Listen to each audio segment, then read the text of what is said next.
The result that we got after the vote in the International Trade Committee is the result of hours and hours of negotiations based on 14 opinion-giving committees. So there's not a single member of parliament that didn't have the opportunity to give their opinion about a specific aspect of TTIP or their expectations of the whole. There were also 900 amendments in the International Trade Committee, and we worked very hard to come to compromises in the sense that we want to send a strong message from this Parliament to the negotiators, but particularly to the United States, where it is we want to see results, what it is we want to see, and what it is we don't want to see. And that message came across very clearly. There were 60 compromise amendments, and they were all supported by the 4 main political groups. And I think it is very important that it stays that way. This Parliament should send a strong signal to the negotiators of what it is we want, and we should not allow, or we do not want to see political games being played on this very important file, which could undermine the strong message that this Parliament has to send. Of course, the Americans were present in the room, and they were pretty optimistic about the course of these negotiations, and they hope that, when you asked them about when this treaty could be put on table and finalized, they were pretty much, including the ambassador, they were pretty much sure that this will come to an end by the end of the mandate of President Obama. Are you that optimistic, and what are the hot stones in the negotiations right now? We always hear very nice one-liners from the American side. We've heard very nice one-liners from the beginning when Vice President Biden said we want to finish these negotiations on 1 tank of gas. We've heard that they want to finish this within Obama's mandate. And I think ambition is good. But we see the reality is also that the Americans are struggling, that President Obama still has not secured trade promotion authority, which will allow him to speed up this process and which will allow the negotiators to come back to us with results. And that is what we need. So I think the words that the ambassador said are important, but it's more important what gets done in Washington nowadays. And for us in Europe, we are a little bit stuck behind the Trans-Pacific negotiations, the partnership that the Americans are negotiating with 12 countries in Asia and across the Pacific Ocean. And that's where the most of the political attention, the public debate in the US is focused on Asia, not on Europe.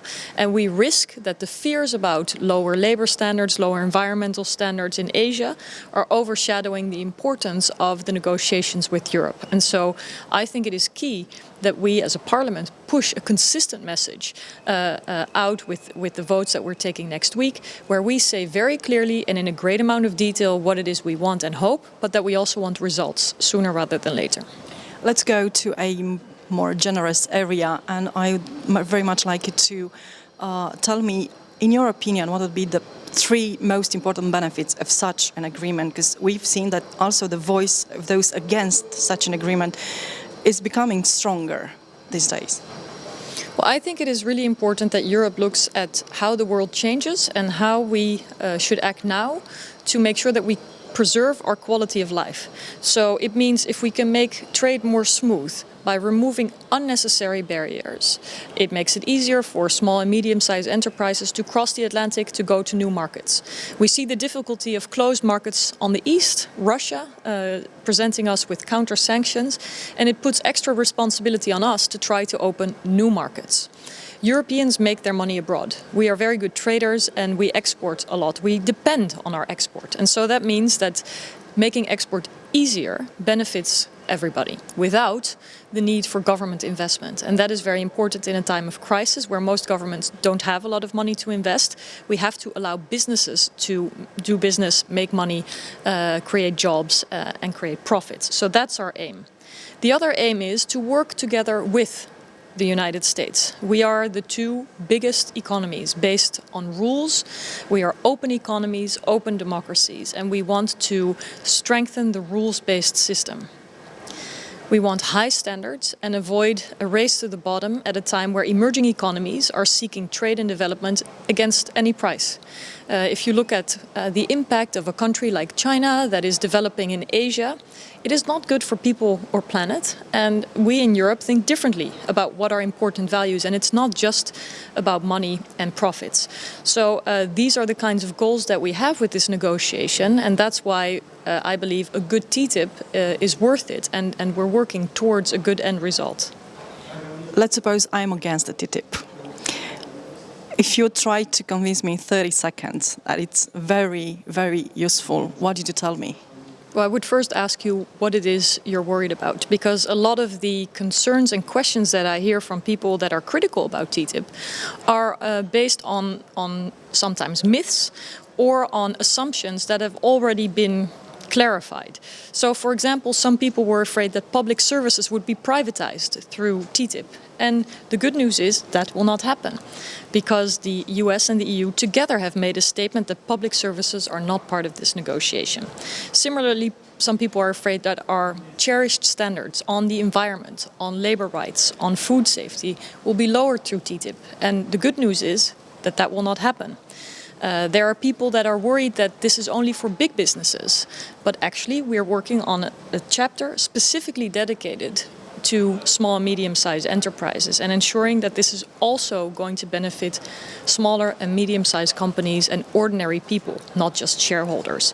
So a lot of the questions that people have, the critical questions, we have pushed. We have gotten answers from the responsible people in the trade negotiating team in the EU or on the American side. And so this interaction with people, this lively debate, really helps us in moving forward towards a good TTIP. What would you fear most in these negotiations? I'm worried that a lot of Europeans don't share a sense of urgency that I think is needed. The world is changing very fast. Emerging economies have growing populations, growing economies, and we are shrinking in terms of populations, and our economic growth is not where we would like it to be. We have too many people unemployed, too many young people without a job. And I think that our position in the world, the way in which we organize trade, the way in which we make it easy for companies to export is very important.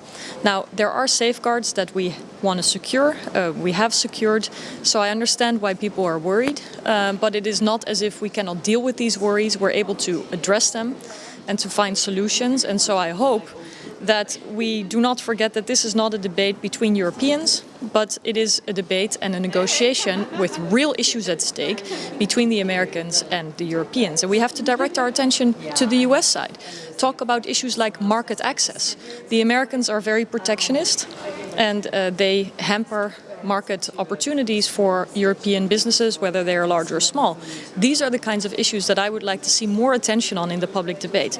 Not just about a chlorine chicken, not just about fears, but also about opportunities. And I hope that we can get there. The livelier the public debate, the more opportunities for journalists to make in-depth stories.